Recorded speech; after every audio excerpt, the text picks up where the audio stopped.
C'est fort, c'est même fort tout ça. Ah, ils sont forts ces Italiens. Ça, ouais. Ils sont bons. Hein. Bonjour les amis, aujourd'hui nous allons préparer ensemble des lasagnes. Alors c'est une recette qui est facile, qui est d'autant plus facile puisque on a déjà fait ensemble la pâte à ravioles, la béchamel. Hein, donc il y a déjà quelques préparations que vous maîtrisez. C'est une recette qui n'est pas chère. Okay. Et puis en plus de ça, elle fait partie des 100 recettes incontournables que je fais dans mon livre et qu'il faut savoir faire chez soi à la maison. Okay. Alors c'est vraiment la recette de base que je vous montre. Après cette recette, vous pourrez l'agrémenter d'épices, pourquoi pas, ou d'herbes fraîches dans votre appareil. Ça c'est libre. Moi je vous montre le basique. Ok. Alors, vous êtes lavé les mains, les couteaux sont affûtés, l'abonnement est fait depuis longtemps, ça déjà je sais. On va pouvoir y aller. Allez, c'est parti!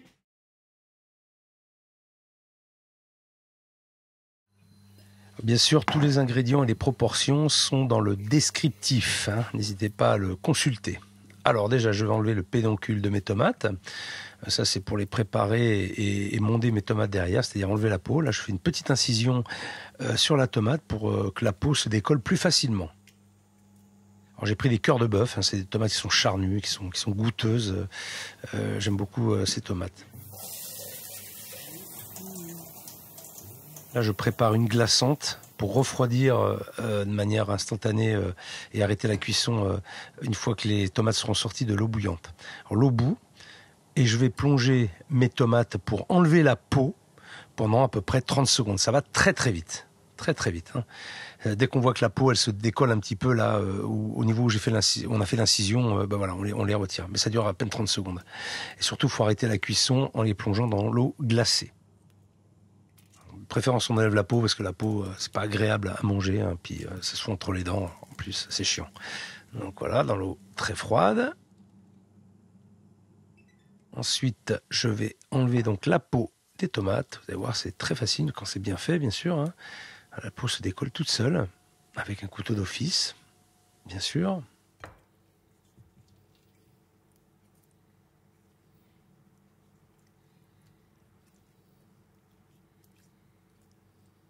Ça, c'est fait.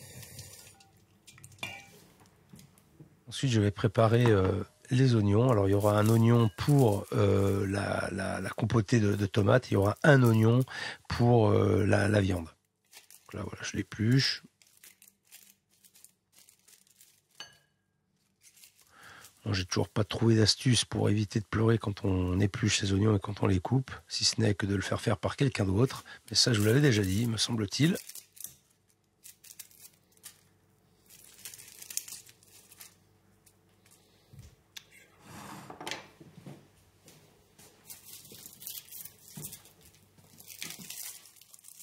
Voilà, je prépare de l'ail.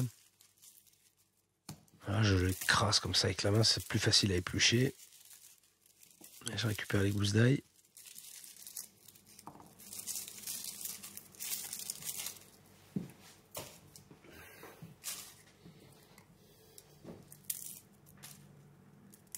J'épluche mes gousses.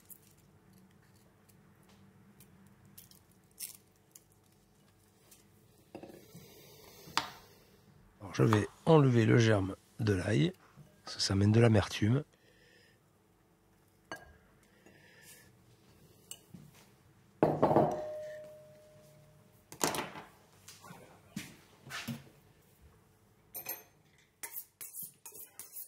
On affûte toujours les couteaux.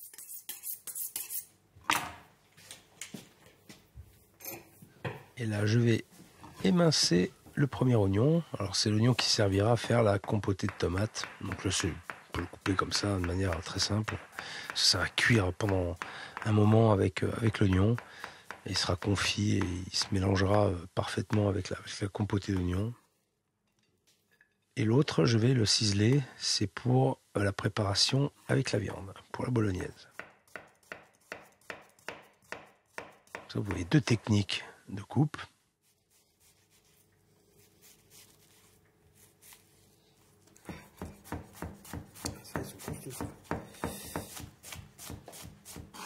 Voilà, l'oignon est émincé.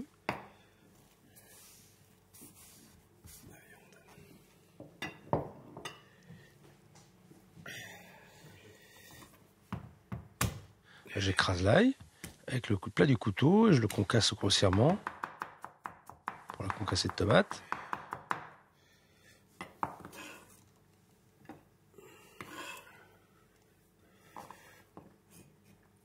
Là, c'est l'ail pour cuire avec la viande.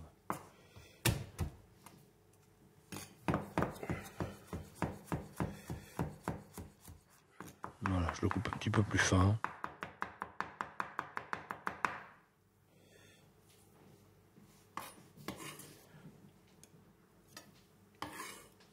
Ensuite, je vais concasser mes tomates mondées.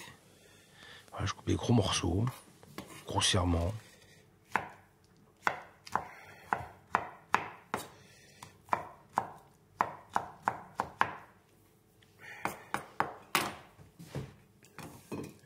Là, je débarrasse tout dans une assiette. On fait place nette.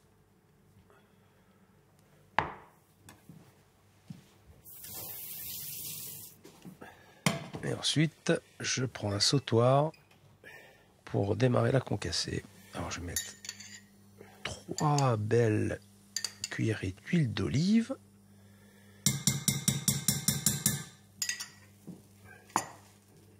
Je vais faire revenir l'oignon émincé avec l'ail que j'ai concassé, voilà, grossièrement. Alors, j'ai démarré à four à feu moyen, hein, c'est juste pour faire revenir ces éléments-là sans les colorer.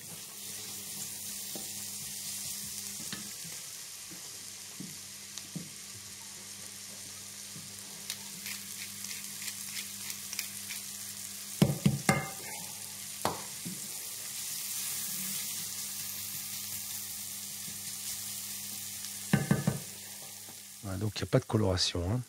Et je rajoute ma tomate. La tomate va rendre de l'eau, forcément. Donc là, on est toujours à feu enfin, moyen plus. Il ne faut surtout pas que ça accroche au fond de la casserole. Je rajoute un peu de piment d'Espelette pour donner un peu de piquant, un peu de caractère à cette concassée de tomates. Et du sel, bien sûr.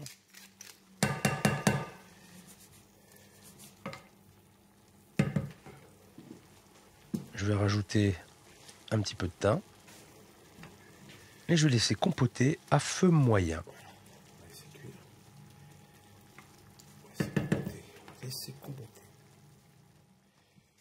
Alors, pendant que la concassée de tomate cuit gentiment, je vais préparer la viande avec 2 belles cuillerées à soupe d'huile d'olive dans une poêle. Donc la poêle bien chaude, je vais rajouter mon oignon ciselé. Je fais bien revenir l'oignon et l'ail. Alors sans coloration, hein, toujours, mais on y va, là on peut y aller à feu vif.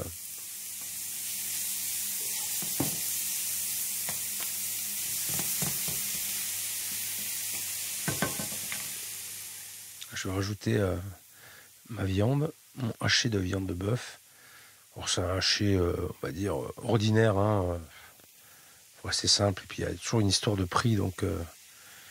mais quand même, acheter de la bonne viande, hein, chez le boucher, voilà. La viande de qualité ne perd pas d'eau. Et là, je vais laisser cuire. Donc le feu est assez fort quand même. Il faut la saisir un petit peu, la viande. Pas avoir peur d'y aller un peu fort. Je rassaisonne, je mets un peu de sel.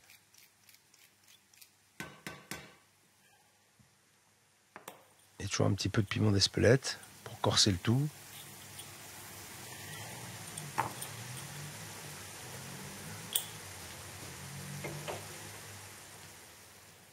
On n'hésite pas à bien mélanger, à cuire de manière uniforme l'ensemble de la viande.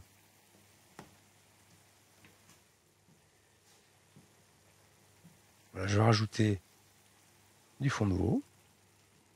Voilà, et je vais laisser cuire. Alors moi j'ai mis du fond de veau, hein, puisque j'ai préparé du fond de veau, peut-être comme vous d'ailleurs. Si toutefois vous n'en aviez pas, ne bloquez pas, mettez de l'eau. C'est vrai que le fond de veau va ramener quand même plus de goût, plus de matière. C'est quand même meilleur. J'ajoute un peu de concentré de tomate.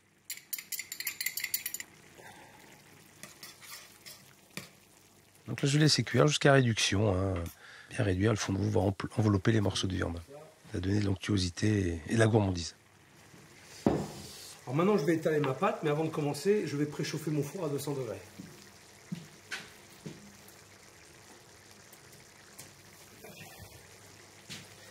Alors, la pâte, ça c'est quelque chose qu'on a déjà vu dans une vidéo précédente. Bien sûr, vous savez faire la pâte à pâte.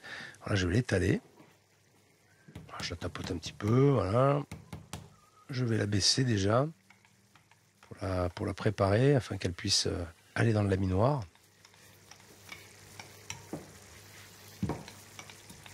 Alors, si vous n'avez pas de laminoir, vous pouvez le faire à la main, hein, mais bon, c'est un petit peu plus long. Hein. Bien la baisser. Je la coupe en deux pour que ma bande ne soit pas trop longue une fois qu'elle sera baissée. Petit laminoir, donc on démarre au plus gros. Et je vais la baisser à peu près à 1 mm globalement d'épaisseur. Pas que ce soit trop fin non plus, il faut donner un peu d'épaisseur à la pâte. Hein. Pas que ce soit hyper fin.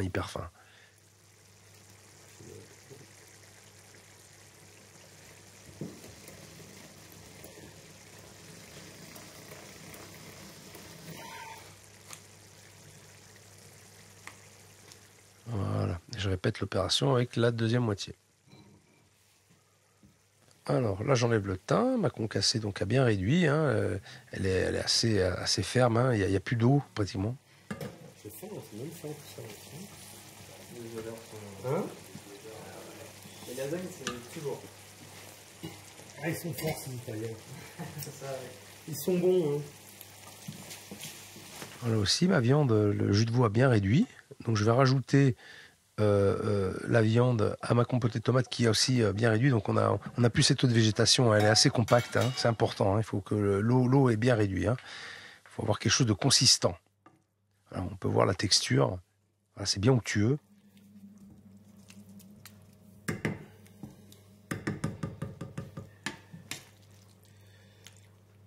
On n'hésite pas à goûter derrière et à assaisonner si nécessaire.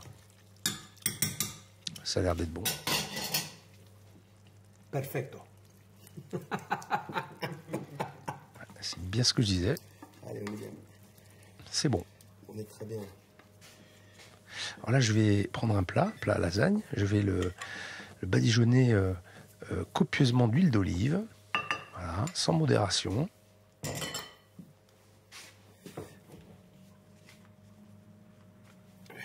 Alors, je regarde un petit peu dans quel sens je vais couper ma bande par rapport au plat.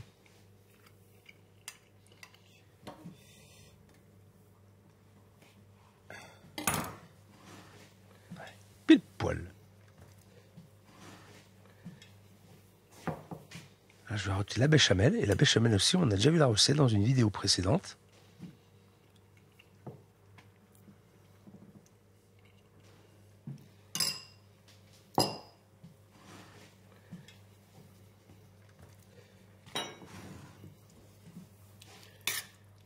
Allez, je rajoute la viande avec la tomate concassée par-dessus.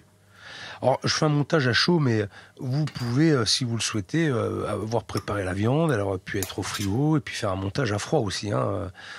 Ça marche tout à fait. Hein. C'est la mise en place, et puis le jour J, lorsque vous voulez faire vos lasagnes, ben, vous les montez. Ça va aussi bien. Alors important, j'ai mis la pâte crue, bien sûr.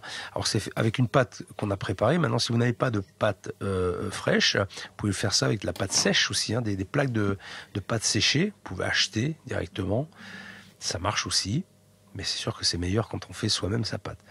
Alors là, je fais des petites rustines pour bien couvrir l'ensemble de la préparation avec les morceaux de pâte. Voilà. Et je refais donc la même chose.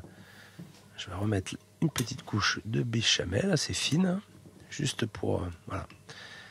On va mettre partout sur toute la surface. Je rajoute la viande et la tomate. Oh, ça a l'air bon. Ça donne envie.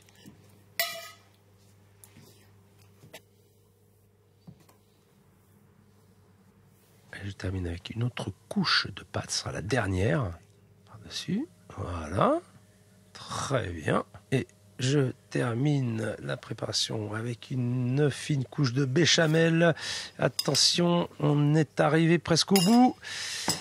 Hop, ça, c'est pour moi, hein, bien sûr. Je l'ai goûté, j'ai le droit de goûter avec le doigt. C'est pour moi, donc je le fais. Et là, je rajoute du gruyère, beaucoup de gruyère. J'adore le fromage. Je ne veux pas me faire fâcher par les Italiens. On devrait mettre du parmesan. Moi, j'ai mis du gruyère parce que le gruyère est un peu moins cher que le parmesan aussi. Après, si vous voulez mettre du parmesan, vous mettez du parmesan. Allez, c'est parti pour une vingtaine de minutes de cuisson, donc au four à 200 degrés.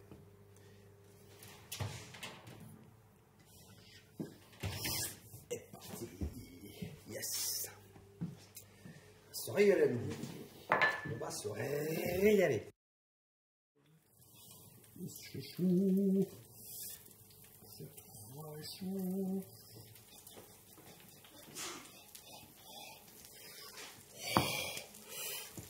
Wow. Ah. Bon voilà, de bonnes lasagnes bien gratinées. Alors, je vous l'ai dit tout à l'heure, j'ai mis du gruyère, ok. Bon, j'ai mis aussi du piment d'Espelette, hein. Alors, j'ai un peu arrangé la recette. Et comme je vous l'ai dit aussi, vous pouvez rajouter des herbes à l'intérieur si vous voulez l'agrémenter et l'améliorer encore plus. Là, on est sur la recette de base. Mais en tout cas, je peux vous dire un truc, c'est qu'elle est bonne. Je vous le confirmerai tout à l'heure parce qu'on va la manger à midi. Voilà, si vous avez eu des problèmes avec cette recette, faites vos commentaires ici. Si elle vous a plu, faites aussi vos commentaires et envoyez-moi vos photos sur mon Instagram avec le hashtag Programme Mentor. Et le matériel que j'utilise pour faire toutes les vidéos, vous le trouvez sur mon site, ok? Voilà, j'ai tout dit. Salut, à bientôt. Pour vous équiper avec du matériel de qualité, tout ce que j'utilise est disponible sur ma boutique en ligne. Pour ne louper aucune vidéo et devenir de vrai chef, abonnez-vous en cliquant sur ma tête. Et pour ceux qui ont loupé ma dernière vidéo, c'est juste là.